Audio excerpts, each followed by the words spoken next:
Olá pessoal, Cris Amaral do Compliance Raiz aqui e hoje vim falar aqui sobre o caso CBF. O mundo dos garanhões pegadores do futebol ganhou as manchetes de jornais com a divulgação da vergonhosa conduta do senhor Rogério Caboclo, presidente da CBF. No último dia 4 de junho, sexta-feira, dia da partida Brasil e Equador, ali por volta das 3 horas da tarde, o Globo Esporte noticiou a denúncia de assédio moral e sexual da funcionária da CBF ao Conselho de Ética contra Rogério Caboclo. Essa matéria lá continha detalhes da denúncia dela. E quando a denúncia foi publicada, o Rogério Caboclo estava lá num almoço lá no Rio Grande do Sul com dirigentes da Confederação Gaúcha e de clubes de futebol do Rio Grande do Sul. Segundo a matéria do GE, o Rogério Caboclo leu a matéria, se ausentou ali da mesa por volta de uns 40 minutos, voltou tranquilamente, terminou o almoço sem comentar o assunto e ainda discursou ao final do almoço para os presentes ali,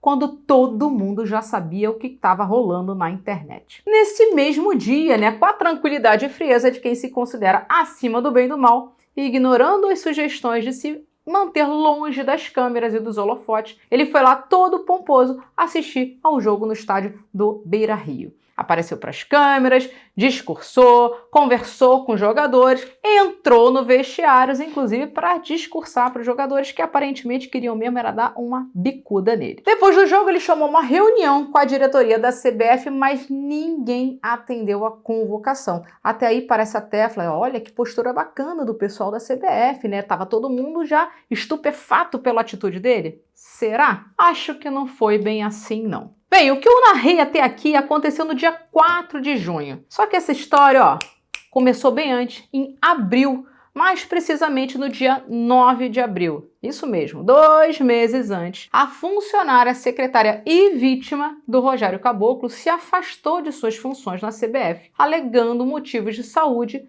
por conta do tratamento que ela recebia de Rogério Caboclo.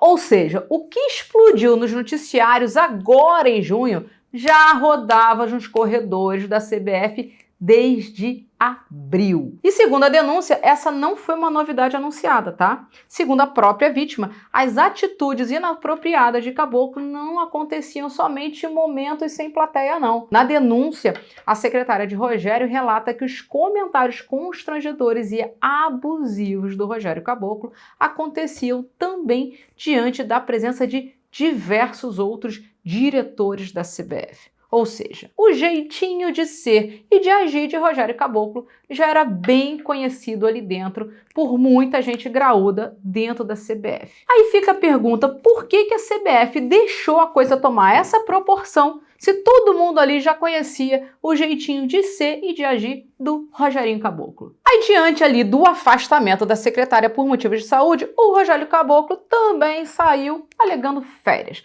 Aquela típica saída tática de cena para poder baixar a poeira enquanto a tropa ali da CBF tentava resolver a situação. E ela tentou, ela partiu para a solução do problema. Segundo a matéria lá do Globo Esporte, a funcionária recebeu a oferta de mudar de área e trabalhar longe de Rogério Caboclo. Olha, que solução ótima. Aí você vai falar assim, mas peraí, o problema a ser resolvido não era ela, era ele. Alice, sai desse mundo que não é seu. No mundo real, o raciocínio corporativo que ainda impera em muita empresa é esse. Se um graúdo da empresa comete algum ato criminoso, alguma conduta não legal com o funcionário, qual é a solução óbvia? Troca o funcionário, gente. E um detalhe muito importante, hein? Essa proposta feita pela CBF foi quando ela já conhecia o conteúdo daquela gravação horrorosa que o Fantástico veiculou para todo mundo ouvir. Segundo a matéria do Globo Esporte, as tentativas de acordo com a secretária abalaram ali a relação do Rogério Caboclo com a diretoria da CBF. Virou ali uma caça às bruxas, O Caboclo demitia e desdemitia diretor pedia demissão verbalmente, mas não efetivava. E todo esse problemão acontecia por quê? Por conta da negociação com a funcionária, ou seja, a funcionária de fato estava causando problemas para a empresa, não é mesmo? Aí você vai me perguntar, mas e o Caboclo, gente? Segundo a matéria do portal GE, Rogério Caboclo queria que a CBF bancasse um acordo financeiro com ela, algo ali na faixa de uma bagatela de 8 milhões. Justo, né? Afinal, ele assediou a secretária no exercício do seu mandato, né? Era totalmente necessário para o desempenho da atividade dele, né? O estatuto da CBF determina que o pagamento desse tipo, feitos pela entidade, precisam de 3 assinaturas para serem consumados. A do presidente, a do diretor financeiro e a do diretor da área envolvida. Aí o bicho pegou, né, gente? Porque vamos combinar uma coisa. Fazer vista grossa ali é uma arte comum no alto escalão de muita vida corporativa por aí. Mas daí assinar um pagamento desse tipo, aí é coisa para macho mesmo, né? Bem, o diretor financeiro se recusou a endossar o acordo, o diretor jurídico também, e o secretário-geral também falou que não ia concordar com isso, não ia assinar esse pagamento e passou ali a rolar um aconselhamento para o Rogerinho se licenciar do cargo. Quando o caso se tornou público, a defesa do Rogério Caboclo afirmou que a funcionária teria pedido 12 milhões para resolver a questão. Já a defesa da vítima disse que a oferta foi feita pela equipe de advogados. Bem, o que a gente tem de fato é que a funcionária não aceitou a oferta de mudar de área, nem a recompensa financeira, muito menos a exigência dos advogados de Rogério Caboclo para que ela desmentisse tudo quando fosse questionada sobre a denúncia. Maluca, né? O que custava ela falar, gente, surtei, tudo isso é mentira, não aconteceu nada, foi uma bobagem, fiz uma denúncia completamente infundada. Normal, né? Coisa de gente normal fazer isso. É mais ou menos aquela cena assim, né? A CBF chegar, ô secretária, tá vendo aí o problemão que você arrumou pra gente aqui? Então vamos arrumar uma solução aqui pra todo mundo ficar feliz? Troca de área, leva uma grana aí, assume que você inventou tudo, que foi tudo loucura da sua cabeça, que você nunca foi vítima de nada. Aí a gente encerra o assunto e o nosso menino maroto continua trabalhando aqui, brilhando na presidência da CBF. Bem, com todas as tentativas de acordo sem sucesso, a secretária então resolveu tornar pública a sua denúncia, mostrando quem de fato era o macho daquela situação ali, né? Então, no dia 6 de junho, um domingo, por volta das 5 da tarde, o portal GE publicou a seguinte manchete, abre aspas, Rogério Caboclo é afastado da presidência da CBF após denúncia de assédio moral e sexual. Certamente a CBF tomou essa decisão para ter o que manifestar aos jornalistas do Fantástico que já estavam com toda a matéria prontinha para passar na edição daquele domingo. E agora, dia 13 de junho, há exatos 65 dias depois do afastamento da funcionária, o que temos de manifestação da CBF é que as apurações pelo Comitê de Ética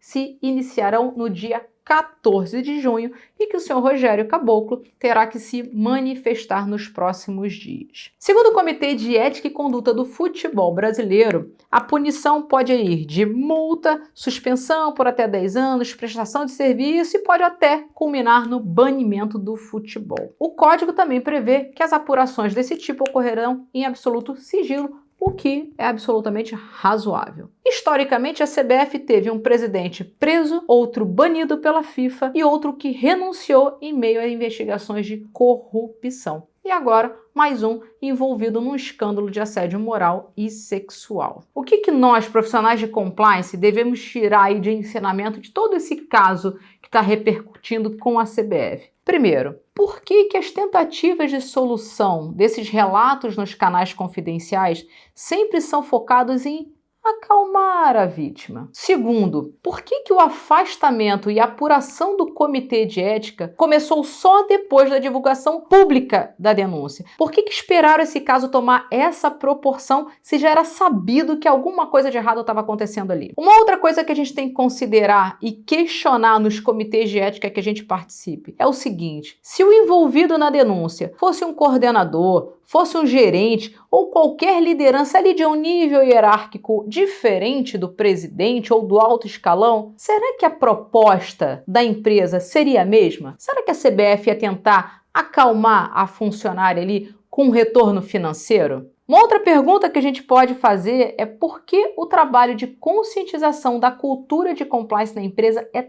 tão importante? Porque quando a gente dissemina isso muito bem, quando cada colaborador entende que o que está estabelecido no Código de Ética e Conduta, nas políticas internas, em toda a normatização interna, comunicação, em todo o posicionamento público, principalmente da empresa, que aquilo ali é compromisso e que nenhum colaborador ali, seja ele coordenador, gerente, analista, assistente ou presidente, pode ter uma atuação diferente do que está estabelecido ali. Por que o canal de relatos confidenciais é tão importante? Porque ele é um mecanismo de você identificar esse tipo de atitude acontecendo lá na ponta, com cada um dos colaboradores. Outro ponto, por que a documentação de toda a apuração desses relatos é tão importante? Porque isso significa segurança jurídica para a empresa. Porque se a empresa comprova que ela foi diligente, que a partir do momento em que ela tomou conhecimento do caso concreto, ela reagiu, ela apurou, ela buscou soluções efetivas e não para baixar poeira e botar ali a sujeira para debaixo do tapete, isso gera segurança jurídica para a defesa em um possível processo posterior. E por último, por que a auditoria do sistema de gestão de compliance